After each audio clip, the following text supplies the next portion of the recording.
Pertama-tama puji syukur kita sanjungkan kehadirat Allah Subhanahu wa taala. Sholawat dan salam semoga tetap tercurah kepada junjungan kita Nabiullah Nabi besar Muhammad sallallahu alaihi wasallam beserta keluarga, sahabat dan pengikut-pengikutnya. Mudah-mudahan di hari akhirat nanti kita semua dapat berkumpul dengan beliau, mendapat syafaatnya dan sekaligus bersama-sama di surganya Allah Subhanahu. Bapak Ibu yang saya hormati, hari ini kita berkumpul di majelis yang mulia ini dalam rangka memperingati Isra wal Mi'raj Nabi besar Muhammad sallallahu alaihi wasallam. Sekalipun hari ini bulannya sudah bulan Syawal, tetapi penghormatan kita terhadap bulan Rajab tidak akan pernah habis, terutama dalam memperingati Isra wal Mi'raj Nabi besar Muhammad sallallahu alaihi wasallam. Supaya perjumpaan kita mendapat berkah dari Allah, kita awali dengan doa minta berkah untuk bulan Rajab, bulan Sya'ban dan bulan Ramadan. Doanya untuk dilakukan. Allahumma barik lana fi Rajab wa Sya'ban.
Allahumma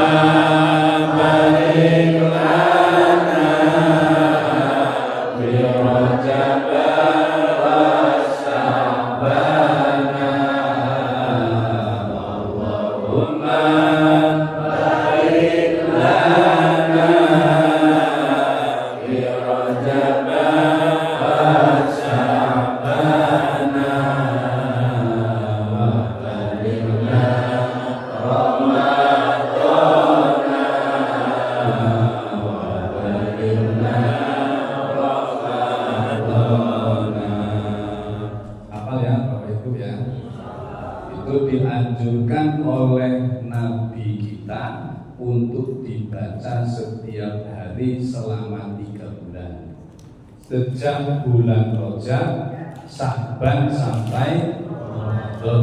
Mudah-mudahan ketiga bulan itu kita hidup di dalamnya dan hidup kita penuh dengan keberkahan. Yang namanya berkah itu adalah zadul khair, tambah-tambah kebaikan. Artinya kalau mungkin sebelum Rajab kita sholatnya umpama hanya 5 waktu, setelah Rajab, Sya'ban, Ramadan sholat kita ditambah dengan sholat-sholat sunnah, berarti ada tambahan-tambahan. Itulah yang disebut dengan keberkahan. Jadi berkah itu tambah kebaikan. Yang kemarin males ibadah sekarang tambah rajin ibadah, itu berkah namanya. Mudah-mudahan kita semua mendapat keberkahan dari Allah Subhanahu wa taala. Semoga kebaikan kita bertambah, ibadah kita bertambah, duit kita bertambah, ibu mudah-mudahan tambah cantik-cantik, yang bapak-bapak mudah-mudahan tambah ganteng dan tambah istrinya.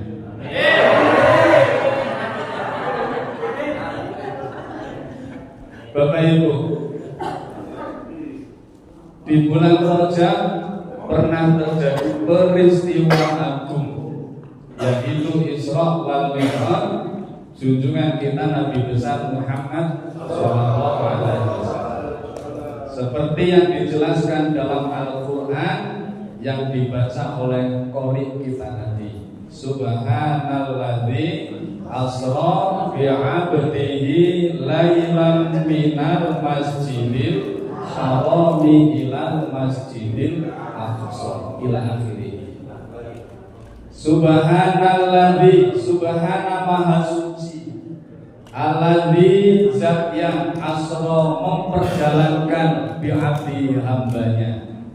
Jadi Isra itu Ibu Bapak, itu Allah memperjalankan hambanya, bukan si hamba berjalan sendiri. Jadi Nabi Muhammad selaku hamba Allah bukan berjalan sendiri, bukan dengan kekuatannya sendiri dari Masjidil Haram ke Masjidil Aqsa, apalagi naik ke langit sampai Sidratul Muntaha. Nabi gak akan mampu. Kenapa Nabi bisa sampai Masjidil Aqsa, bisa naik ke langit sampai ke Sidratul Muntaha? Karena beliau hanya sebagai objek, hanya diperjalankan oleh Tuhannya yang Maha Suci, yaitu Allah Subhanahu wa Ta'ala. Kalau Allah yang Maha Kuasa berkehendak, maka apapun tidak ada yang tidak mungkin. Semuanya serba mungkin. Jangankan cuma menaikkan Nabi Muhammad dari bumi ke langit. Wong Allah ciptakan langit dan bumi yang awalnya nggak ada jadi ada. Kira-kira kalau menurut pikiran Bapak Ibu, buat langit, buat bumi dibandingkan dengan Nabi Muhammad dari bumi ke langit, sulitan mana itu? Sulitan buat bumi loh. Sama nih logikanya begini. Si tukang buat masjid ini kan berbulan-bulan, berat ya. Beratan mana si tukang buat gedung ini dibandingkan hanya dengan angkat semut dari sini ke atas? Kan beratan membuat masjidnya. Nah, logikanya seperti itu. Allah ciptakan langit dan bumi, dari ujung langit 7 sampai bumi paling bawah, ciptaan Allah semua. Itu kalau bagi kita lebih sulit dibandingkan hanya ngangkat seorang nabi dari bumi. Maka perjalanan Isra wal Mi'raj bukan Nabi Muhammad berjalan sendiri, tapi Allah yang memperjalankan Nabi Muhammad SAW. Maka bisa diambil pelajaran Bapak Ibu. Siapa yang ingin merasa dirinya dekat dengan Allah, jangan merasa dirinya punya kekuatan. Ia harus di dalam hatinya ada kesadaran apa yang terjadi pada diri kita itu adalah kehendak Allah Subhanahu wa Ta'ala. Kita hari ini kumpul di sini karena Allah yang mengumpulkan, bukan kumpul sendiri. Seperti Nabi Muhammad bukan berjalan sendiri, tapi diperjalankan. Kita jadi pegawai secara hakikat karena Allah memang yang mentakdirkan kita untuk menjadi pegawai. Sehebat apapun usaha kita Bapak Ibu, kita berulang kali tes untuk jadi CPNS, kalau Allah nggak menghendaki jadi ya tidak jadi. Kita jadi ini karena memang Allah yang menghendaki. Bayangkan berapa ribu, berapa juta sarjana yang hari ini nggak jadi PNS, dan kita atas kehendak Allah Subhanahu wa Ta'ala menjadi seorang pegawai negeri. Itu semua adalah atas kehendaknya Allah Subhanahu wa Ta'ala. Maka bersyukurlah kita semua. asra bi 'abdihi lailam minal masjidil harami ilal masjidil aqsa. Nabi Muhammad diperjalankan dari Masjidil Haram menuju Masjidil Aqsa. Perjalanannya dari masjid menuju masjid. Ini mengandung arti bahwa di muka bumi ini tempat yang paling mulia itu adalah masjid. Gak ada yang lain. Hotel itu bukan tempat paling mulia. Rumah yang kita bangun bertingkat-tingkat itu bukan rumah paling mulia. Tapi masjid yang hari ini kita duduk di sini itulah tempat yang paling mulia di hadapan Allah Subhanahu wa Ta'ala. Terutama Masjidil Haram dan Masjidil Aqsa. Maka Masjidil Aqsa itu yang hari ini masih dalam sengketa yang akan direbut oleh Israel, itu adalah tempat mulia dalam pandangan Allah Subhanahu wa Ta'ala. Kita mungkin gak perlu ke sana, akan tetapi kita sebagai umat baginda Nabi seyogianya ikut berdoa, mudah-mudahan Masjidil Aqsa yang ada di Palestina sana diselamatkan oleh Allah Subhanahu wa Ta'ala. Amin ya rabbal alamin. Sekarang saya mau ngajak untuk menilai Isra Mi'raj secara filosofis. Perjalanan Isra, yang namanya Isra itu perjalanan dari Masjidil Haram menuju Masjidil Aqsa. Masjidil Haram itu di bumi, Masjidil Aqsa juga ada di bumi.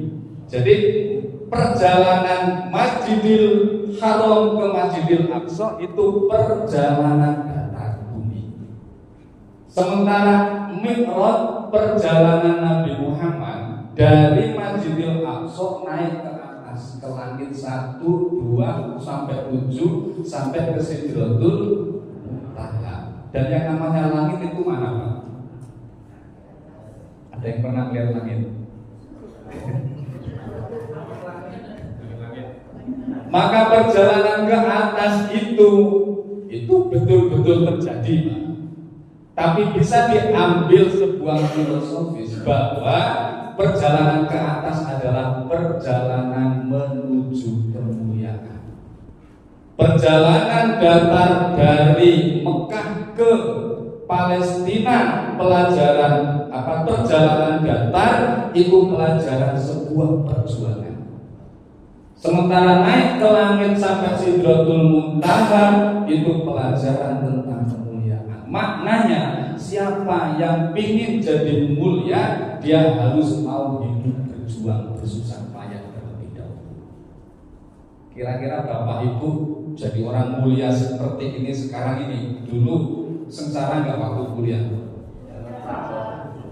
Sengsara dulu kan, berakit-rakit ke gunung, berenang-renang, kemudian sekarang jadi PNS tinggal menikmatinya. Dan itu adalah kalau mau diambil filosofisnya pelajaran dari Isra wal Mi'raj. Siapa ingin mulia harus mau sengsara. Orang yang ingin mulia dengan hartanya yang hari ini mereka kaya raya, pasti dulu juga mengalami kesengsaraan terlebih. Siapa yang hari ini mulia karena ilmunya, pasti dulu juga bersusah payah cari ilmu. Siapa yang hari ini jadi pejabat mulia dengan jabatannya, dulu juga pasti dia berjuang dengan bersusah payah. Itu Isra wal Mi'raj. Apalagi filosofisnya, Mi'raj itu naik dari Masjidil Aqsa naik ke langit 1, bertahap kan? Setelah langit 1, langit 2, 3, baru langit 7, baru Sidratul Muntaha. Ini kalau diambil filosofis juga sebuah pelajaran bahwa manusia itu seyogianya dalam hidupnya ada naik kelasnya. jangan gitu-gitu aja. Kalau dunia pejabat mungkin dulu pernah jadi staf, naik jadi kepala KUA. Pagi-pagi dulu kan stafnya pembuluh, naik jadi kepala KUA. Nanti ada yang dari kepala KUA naik jadi kasih. Kalau yang nggak jadi kasih namanya kasihan. Dari kasih bisa naik jadi kasubagtiku. Alhamdulillah Bapak Iman. Dari kasubagtiku bisa naik menjadi kepala kemenang. Dari kepala kemenang bisa naik lagi menjadi kepala kanbin. Mudah-mudahan Pak Haji Amin. Amin ya Rabbal Alamin. Itu kan pelajaran naik terus begitu. Itu naik secara jasmani. Tapi para ahli rohani mereka bukan naik jasmaninya, tapi naik ruhaninya. Coba lihat, langitnya ada berapa tadi?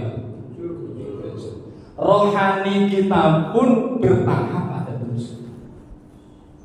Sama dengan jumlah langit. Diri kita ini ruhaninya harus naik, Pak Ibu. Dari pertama, dari ruh yang bernafsu amarah harus bisa naik menjadi jiwa atau ruh yang bernafsu amarah. Dari lawamah harus bisa naik ke mulhimah. Dari mulhimah harus bisa naik ke mutmainah. Dari mutmainah harus bisa naik ke rodiyah. Dari rodiyah harus bisa naik ke mardiyah. Dari mardiyah harus bisa naik ke kamilah, baru bisa berjumpa dengan Tuhannya Allah Subhanahu wa Ta'ala. Bukankah ujung Isra Mi'raj Nabi Muhammad berjumpa dengan Tuhannya, yaitu Allah Subhanahu wa Ta'ala? Kan begitu. Maka kita semua seyogianya harus melihat ke dalam diri. Kira-kira nafsu kita ini sekarang masih ada di mana? Apa di amarah? Apa di lawamah? Nafsu amarah itu begini. Seseorang yang jiwanya itu senangnya masih berbuat keburukan, itu namanya orang yang jiwanya masih bernafsu. Kalau dia berbuat keburukan, nggak ngerasa kalau itu buruk, nggak ngerasa kalau itu buruk, bahkan kadang berbuat dosa dicampur dengan tertawa. Kira-kira ada nih Pak Mukson?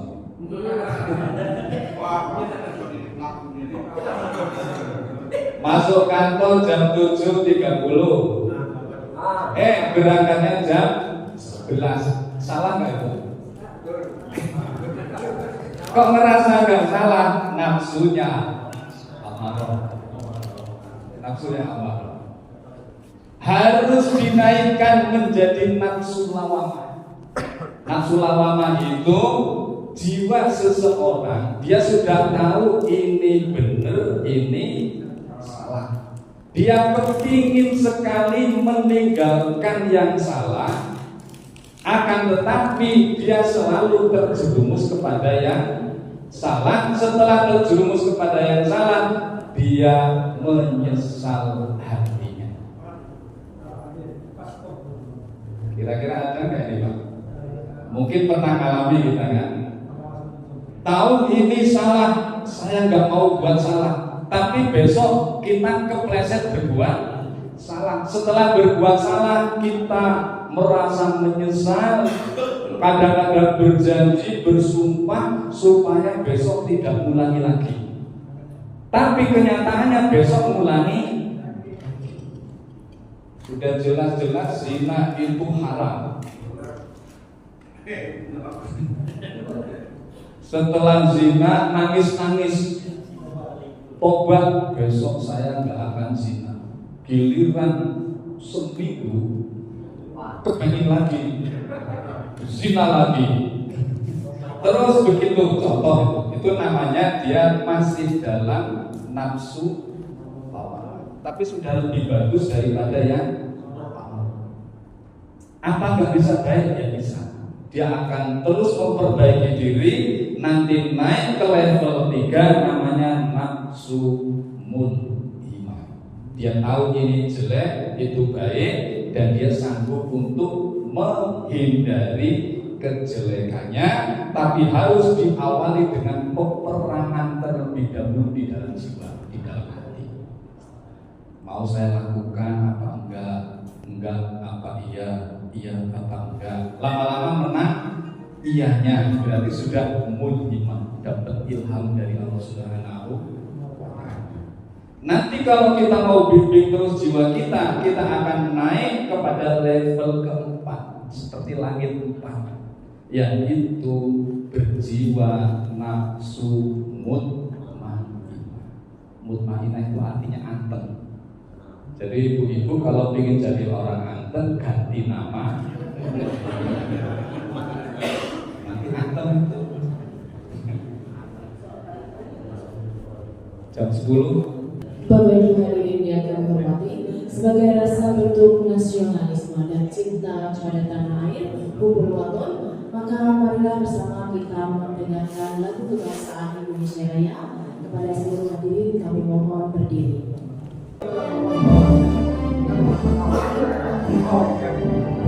Indonesia tanah airku, tanah rumah darahku, di sanalah aku berdiri dari waktu ibumu.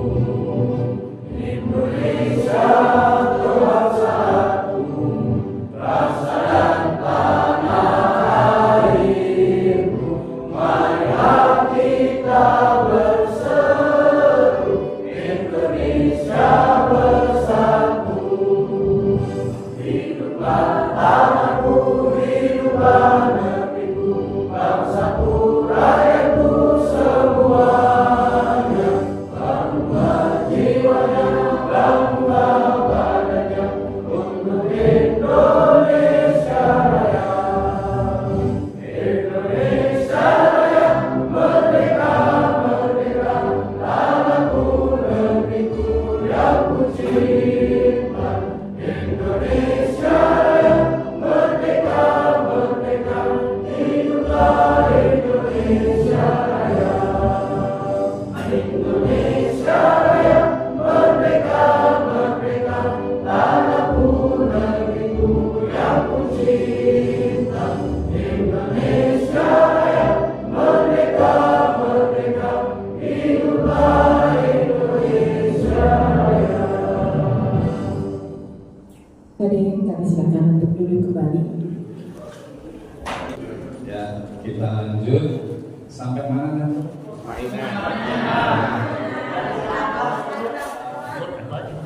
Ya, ibarat naik langit sudah sampai langit. Nafsu mutmainah itu manakala hati kita, jiwa kita sudah anteng dalam berbuat kebaikan.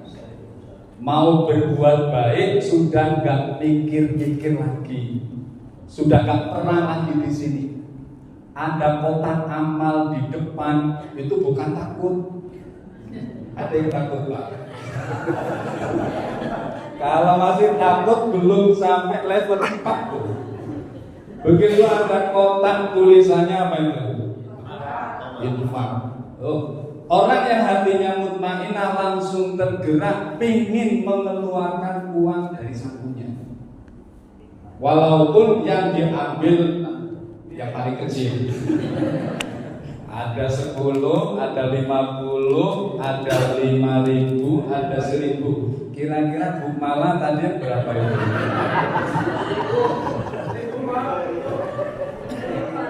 Seribu doakan ya Allah, mudah-mudahan aku masuk surga. Ya nggak apa-apa. Kalau 1.000 kali banyak kan banyak ribu.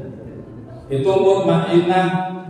Siapa yang dalam diri kita sudah nyaman dalam kebaikan, sudah nggak ada peperangan lagi dalam hati ketika mau berbuat baik, berarti nafsunya sudah mutmainnah.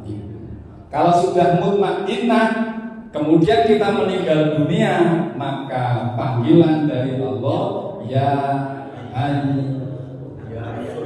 nafsul mutmainnah, irji'i ila rabbiki radiyatan mardiyah. Terus wadkhuli fi ibadi wadkhuli jannati. Diingat itu ayat. Dipanggil sama Allah, wahai jiwa yang mutmainnah, jiwa yang tenang, masuklah kamu sebagai hambaku dan masuklah kamu ke dalam surga. Jadi yang akan masuk surga, Bapak Ibu, itu orang-orang yang waktu di dunia jiwanya sudah mutmainnah. Nah, sekarang kita umurnya berapa ini? 25. Kan kita sudah lansia-lansia, Bang. Yang kita tunggu apa lagi, Pak? Yang kita tunggu cuma satu, pensiun dan mati. Kan gitu. Mati itu bukan karena sakit. Banyak orang sakit bertahun-tahun gak mati. Ada orang sehat bugar besok pagi sudah mati. Namanya mati itu berdasarkan jadwal malaikat. Dan kita gak ngerti jadwal kita kapan. Walaupun kita masih sehat bugar, naik motor gembelang-gembeleng, kalau waktunya jadwalnya mati ya. Ada bangga orang sehat mati banyak kan? Banyak. Itu karena berdasarkan jadwal. Saya tadi tanya sama malaikat di jadwal kami itu kapan? Dia nunjuk yang pertama itu sebelah sana. Terus kami di sana. Giliran mau nunjuk saya nggak jadi ke sana. Nah, itu berdasarkan jadwal, bukan berdasarkan sakit atau bukan berdasarkan lainnya. Dan jadwal itu ghaib yang tahu hanya Allah dan malaikat Israil. Maka tugas kita hanya mempersiapkan diri, usahakan diri kita bisa naik level minimal sampai pada nafsu mutmainnah. Gak sampai 7 gak apa-apa, yang penting sampai level 4 mutmainnah. Sudah irji'i ila rabbiki radiyatan mardiyah fadkhuli fi ibadi wadkhuli jannati. Masuk surganya, selamat kita dunia dan selamat akhirat. Nah, Bapak Ibu yang saya hormati, ini tentang Mi'raj baginda Nabi besar Muhammad sallallahu alaihi wasallam. Ujungnya Nabi Muhammad sampai kepada Sidratul Muntaha, berjumpa dengan Allah. Ini mengandung makna Nabi Muhammad waktu itu meninggal dunia belum?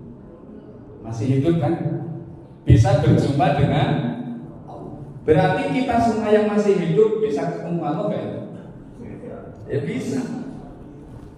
Dan itu tugas kita semua sesungguhnya. Kita harus bisa bertemu dengan Allah, harus bisa mengenal Allah sebelum kita menghembuskan nyawa. Ketika kita ibadah sholat, Nabi Muhammad waktu Mi'raj ketemu sama Allah kan dapat perintah menjalankan ibadah sholat. Sholat itu sesungguhnya adalah Mi'rajul Mu'minin.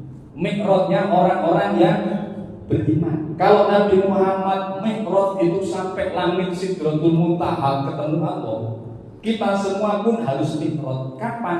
Ketika menjalankan ibadah sholat. Artinya, manakala kita menjalankan ibadah sholat, seyogianya waktu itu kita merasa diri kita waktu itu sedang bersama dengan Allah Subhanahu wa Ta'ala. Nabi Muhammad waktu Mi'raj ketemu Allah itu duduknya seperti kita waktu sholat tahiyat akhir.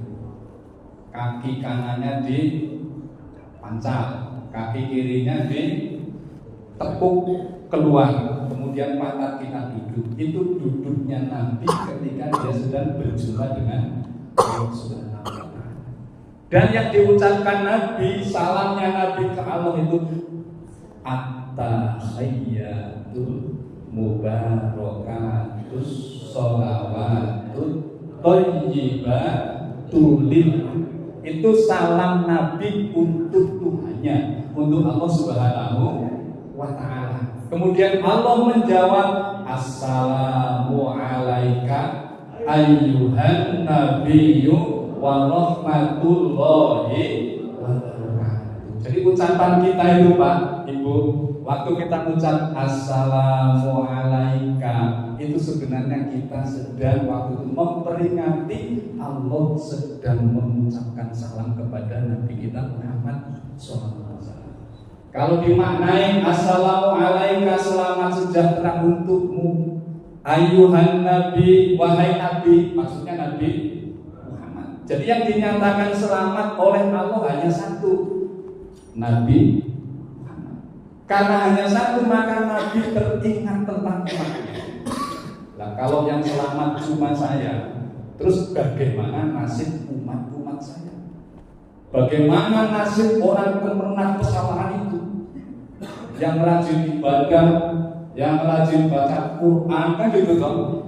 Maka Nabi dengan belas kasihnya waktu itu menjawab dengan ucapan assalamu alaina wa ala ibadillahis. Ya Allah, selamat sejahtera untuk kami semua. Seolah-olah ya Allah, selamatnya itu jangan untuk saya aja, tapi juga untuk umat-umat saya. Wa ibadillahis sholihin, dan untuk hamba-hambamu yang soleh-soleh. Jadi kita semua yang soleh-soleh ini itu sudah didoakan oleh Kanjeng Nabi besar Muhammad Sallallahu Alaihi Wasallam ketika Nabi sedang Mi'raj. Sudah didoakan semoga kita semua selamat selama dunia dan selamat akhirat. Berarti Nabi Muhammad kan cinta sama kita kan? Terus pertanyaannya, kita cinta nggak sama Nabi Muhammad? Ya harus cinta. Salah satu bentuk cinta kita ikuti jejak Nabi Muhammad SAW. Banyak-banyak baca sholawat. Kita sholawat dulu. Sholawat bil qulub. Allahumma sholli ala sayyidina Muhammadin bil qulubi wa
salah satu bentuk kita membalas cintanya Nabi besar Muhammad SAW. Sholawat bil qulub itu artinya apa? Obat hati. Jadi siapa yang senang dan mendawakan sholawat bil qulub, kita baca banyak-banyak, insya Allah hati kita jadi sehat. Tidak hanya hati, tapi jasmani juga dengan seizin Allah bisa sehat lantaran seneng baca sholawat bil. Kalau umpama Bapak Ibu pas kebetulan ada yang sakit perut, pegang dengan tangan kanan, kemudian baca sholawat bil. Allahumma sholli ala sayyidina Muhammadin bil qulubi wa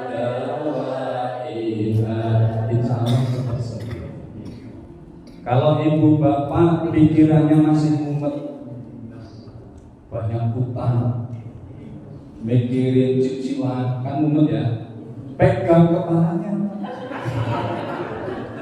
baca sholawat bil.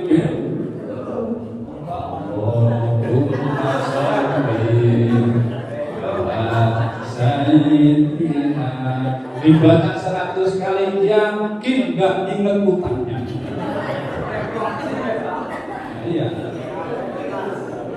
Yang ibu punya suami senang nyakitin hati, pegang hatinya.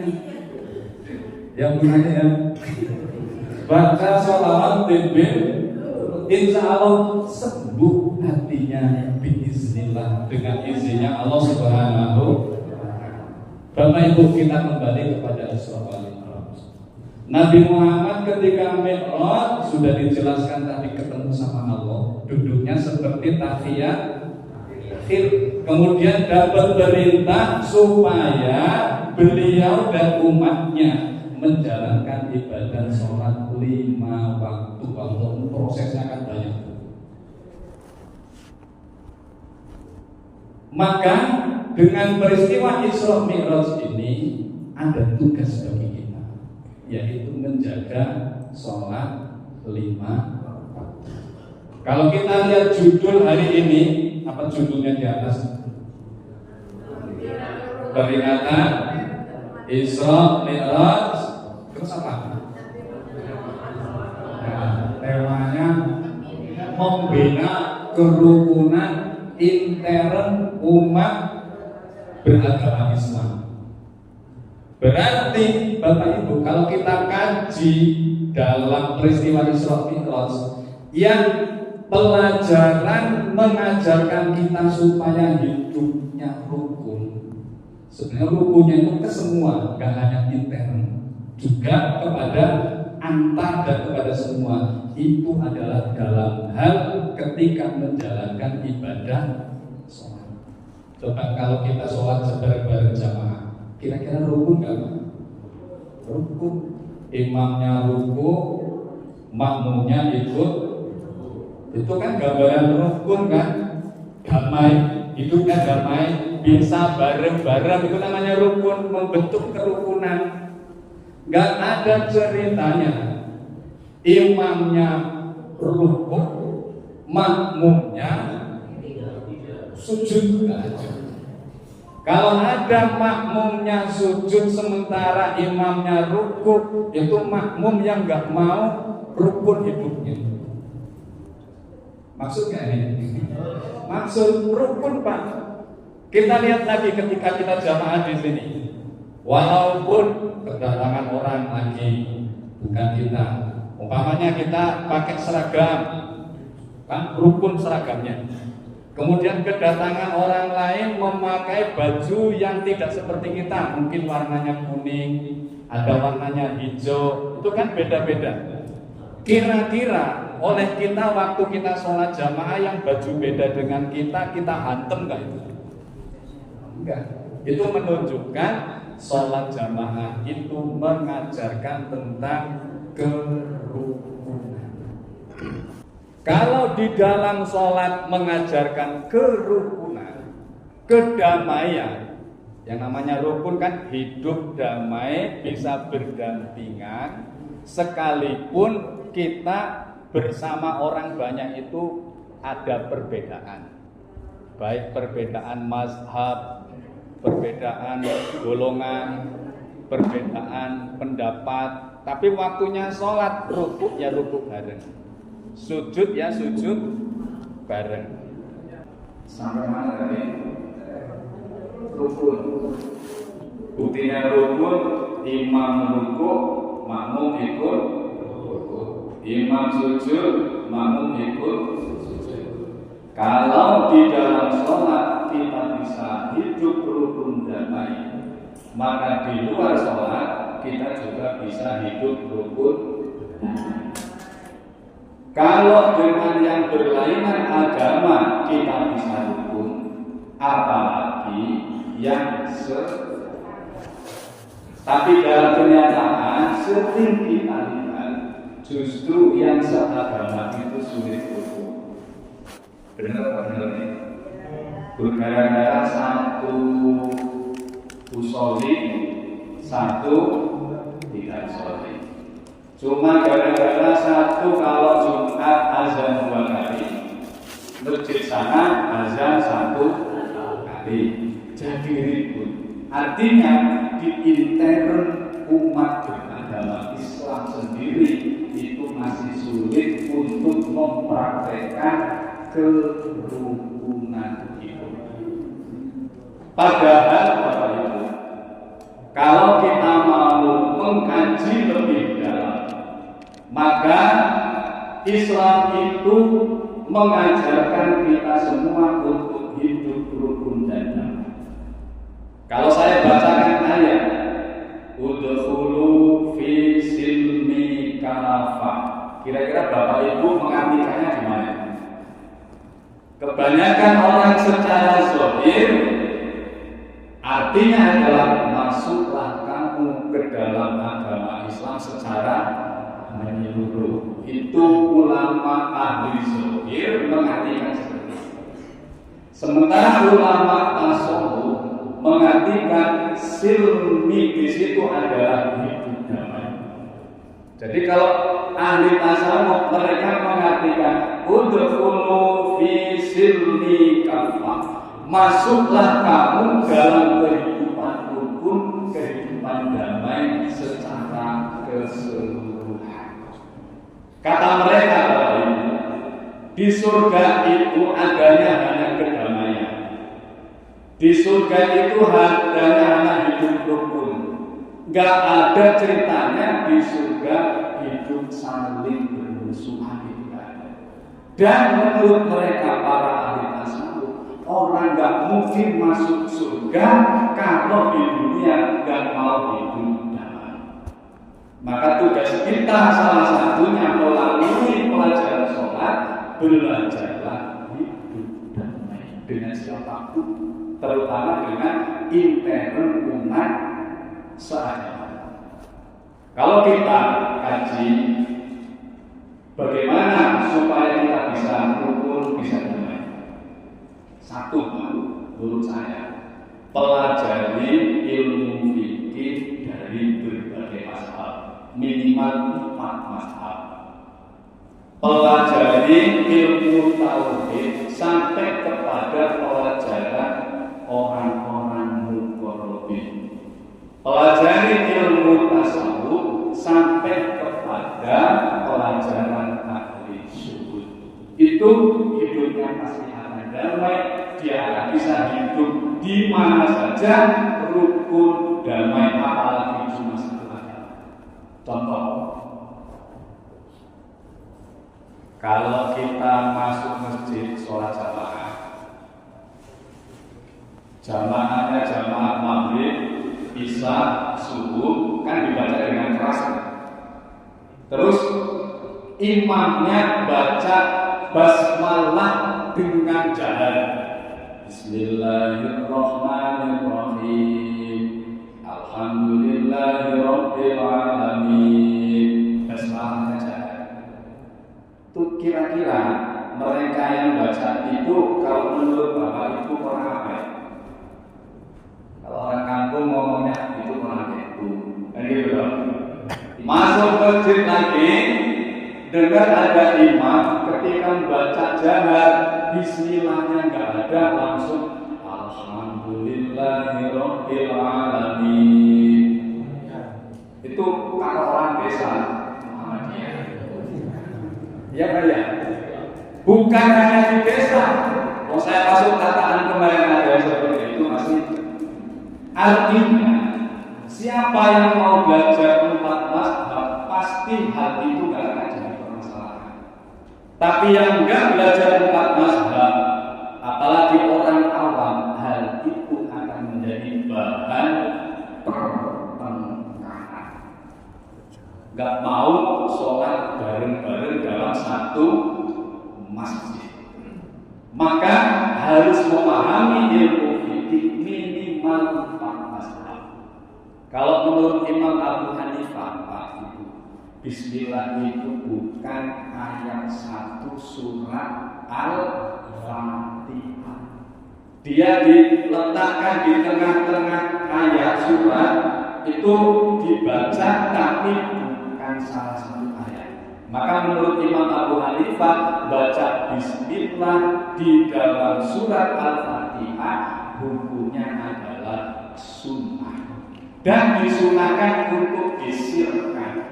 Apa sih itu? Lirik. Kalau waktu sholat dijabarkan itu dibaca Bismillahnya tapi hukumnya sunnah menurut Imam Abu Hanifah. Langsung dijelaskan Alhamdulillahirabbil alamin. Itu Imam Abu Hanifah. Menurut Imam Malik, Bismillah itu bukan surat Al-Fatihah ayat 1 dan bukan ayat-ayat dalam surat yang lain. Ketika ibadah sholat dijabarkan, seseorang dimakruhkan baca Bismillah. Bukan sunnah tapi menurut Imam Hambal, Imam Ahmad bin Hambal, Bismillah itu adalah ayat 1 surat Al-Fatihah. Ketika seseorang jadi imam jalan, maka disunahkan membaca Fatihah dengan lirik, dikeraskan Alhamdulillah. Imam Ahmad bin Hambal. Kata Imam Syafi'i, beliau berpendapat Bismillah adalah ayat 1 surat Al-Fatihah. Ketika seseorang jadi imam malam, maka Bismillahnya dianjurkan untuk dibaca dengan cahaya keras. Nah, kalau sudah seperti itu kita paham ini, kira-kira mau bertengkar lagi enggak? Insya Allah nggak akan bertengkar lagi. Kalau ada orang Muhammadiyah, mohon maaf yang Muhammadiyah, ketika Fatihah langsung Alhamdulillahirabbil alamin, itu kan kemungkinannya 3. Kalau nggak ikut Maliki, ikut Hambali, atau ikut kalau dia baca Bismillah tapi sir dalam hatinya itu wajib, berarti dia bermazhab Hambali. Kalau baginya itu sunnah, berarti mazhab Hanafi. Kalau baginya makruh nggak baca belas, berarti ngikuti mazhab Maliki. Kan cuma seperti itu. Karena Al-Quran, hadis itu ibarat makanan adalah bahan baku. Ngerti bahan baku ya Bapak Ibu ya? Bahan baku ibarat makanan. Sementara ahli fikih, ahli tafsir itu orang-orang yang tukang proses bahan baku. Saya contoh nih supaya kita nggak sering bertengkar, nanti di lapangan bisa menjelaskan orang yang tukang bertengkar. Contoh nih, Bapak di rumah jadi petani, menanam singkong. Singkong ini bahan baku apa bahan jadi? Bahan baku. Seperti Al-Quran atau Al-Hadis. Kemudian ada orang yang tukang buat kue. Tukang buat kue itu pemroses dari bahan baku menjadi bahan jadi. Kalau singkong yang bahan baku itu diproses oleh penjual gedung, kira-kira jadi apa? Jadi gedung. Kalau singkong yang bahan baku itu dipegang oleh tukang landing, jadi apa? Jadi landing. Kalau dipegang tukang keripik, jadi apa? Jadi keripik. Coba lihat, landing, keripik, geduk itu asalnya dari mana? Dari singkong. Sama Pak, Ibu, sama orang yang sholatnya begini, sholatnya begitu, sholatnya begana, itu asalnya yang satu dari bahan baku Al-Quran dan Al-Hadis. Lah kalau kita ngaji seperti ini, insya Allah kita hidup di masyarakat walaupun ada perbedaan sedikit itu tidak akan menjadi permasalahan, tidak akan terjadi pertengkaran. Adanya adalah hidup rukun damai dalam agama, rukun intern umat beragama. Kira-kira bisa dipahami ya Bapak-Ibu? Satu, ini ilmu kayak gini ada yang merasa butuh banget, ada yang biasa-biasa aja. Kedua, kalau kita belajar ilmu tauhid sampai kepada tingkat muqarrabin, itu dunia ini gak ada apa-apanya. Kenapa? Kalau cara Imam Ghazali, orang bertauhid itu kan ada 4. 1, tauhidnya orang munafik. 2, tauhidnya orang awam. 3, tauhidnya orang abrol.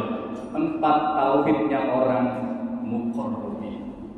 Tauhidnya orang munafik itu ibarat kelapa, itu cuma kulit kelapa paling luar. Apa itu yang paling luar namanya? Sepet apa tepes? Sepet. Kalau kita punya kelapa, terus sepetnya itu diambil, kira-kira untuk apa itu sepet? Untuk dibakar, Bang. Nah nanti ada orang yang sudah mengucapkan 2 kalimat syahadat. Ada orang yang sudah la ilaha illallah, tapi hatinya tidak mengakui Tuhan Allah sebagai Tuhan kita. Lesan dengan hatinya berbeda. Ini namanya tauhidnya orang munafik. Mereka hanya selamat dunia, tapi tidak selamat di. Yang kedua, tauhidnya orang awam, mungkin kita ini. Kita lesannya tidak ada Tuhan selain. Dalam hati juga tidak ada Tuhan selain Allah. Tapi masih memandang diri kita yang punya kuat, diri kita yang punya kehendak dan lain sebagainya, tidak dihubungkan dengan Allah SWT. Yang seperti ini selamat di akhirat, selamat di dunia. Kemudian ada orang abrol. Orang abrol itu begini. Ini contoh ya, melihat segala sesuatu itu asalnya dari yang satu. Gak ada benda bergerak di dunia ini sekecil apapun tanpa digerakkan oleh Allah Subhanahu. Gak ada barang diam di dunia ini sekecil apapun tanpa didiamkan oleh Allah. Ini tauhidnya orang abdul. Jadi gerak diam sesuatu karena digerakkan dan didiamkan oleh. Lah kalau sudah seperti ini Pak, kita melihat segala sesuatu itu dalam batin, wong itu yang gerakin Tuhan. Ada orang sholat subuh tidak pakai kunut, wong itu ciptaan Tuhan dan memang Allah mengendaki seperti itu. Ada orang sholatnya kunutnya rajin, dalam pikiran orang abdur, wong itu Allah yang membuat dia supaya kunut maksud. Yang gak kunut yang Allah yang membuat, yang kunut yang Allah yang buat. Lah kalau sudah seperti ini mau ribut apa? Jadi orang yang ribut-ribut itu karena belum sampai ke sini. Semuanya itu asalnya cuma satu. Kelihatannya banyak tapi asalnya cuma satu. Saya contohkan, contoh supaya tambah jelas. Yang saya pegang ini namanya apa ya? Mic kan? Mic ini bisa bunyi karena ada apa? Ada setrum. Bener kan? Ada setrum. Ini bentuknya seperti ini. Kalau ibu bapak lihat di atas ibu, di atas bapak itu namanya apa? Kipas. Kalau kipas itu berputar, yang muterin kipas itu siapa? Ya stro, ya kan? Mic dengan kipas bentuknya sama apa ya? Yang gerakan cuma satu.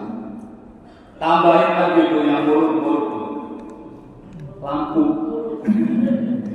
Yang menyala itu lampu. Lampu itu bukan mic. Lampu itu bukan kipas, tapi yang membuat lampu itu menyala itu apa?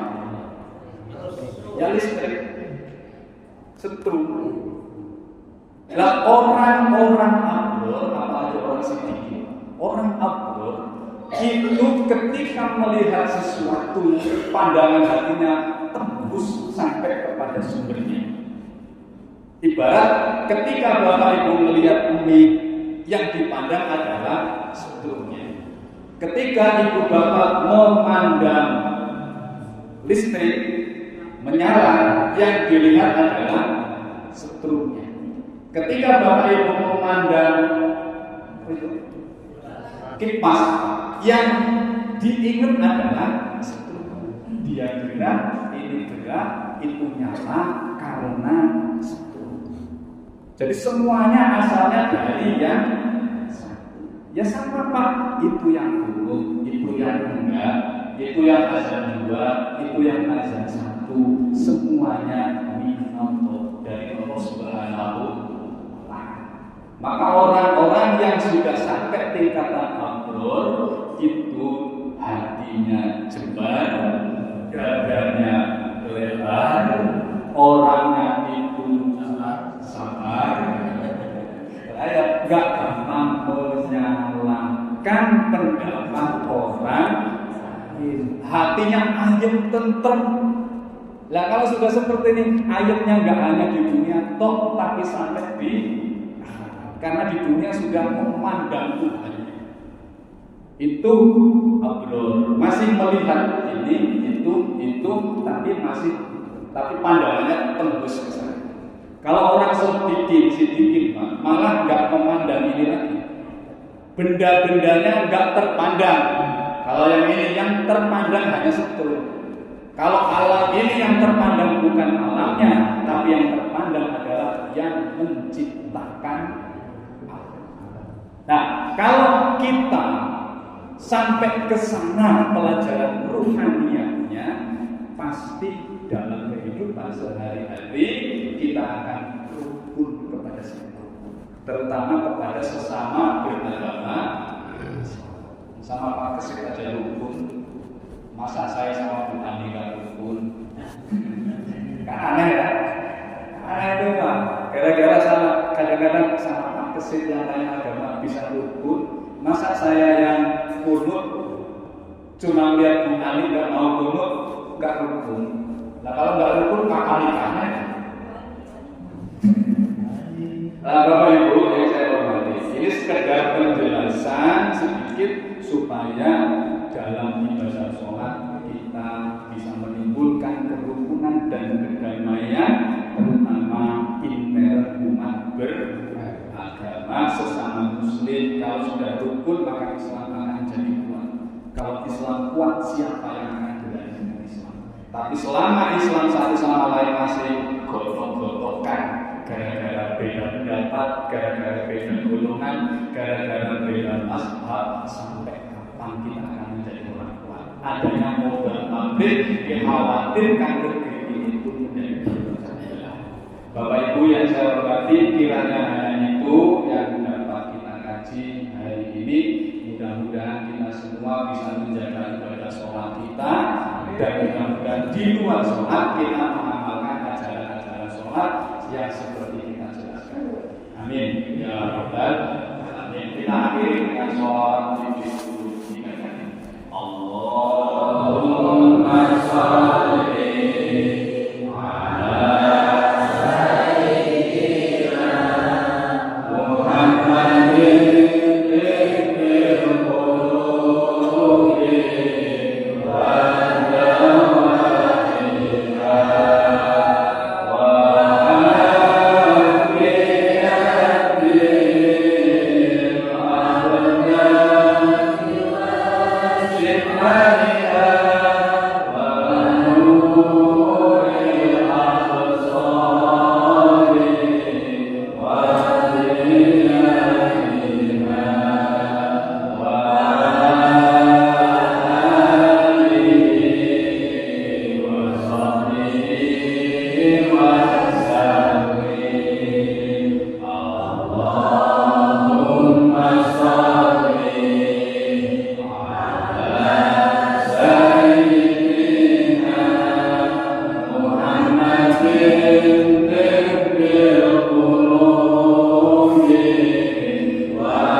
mudah-mudahan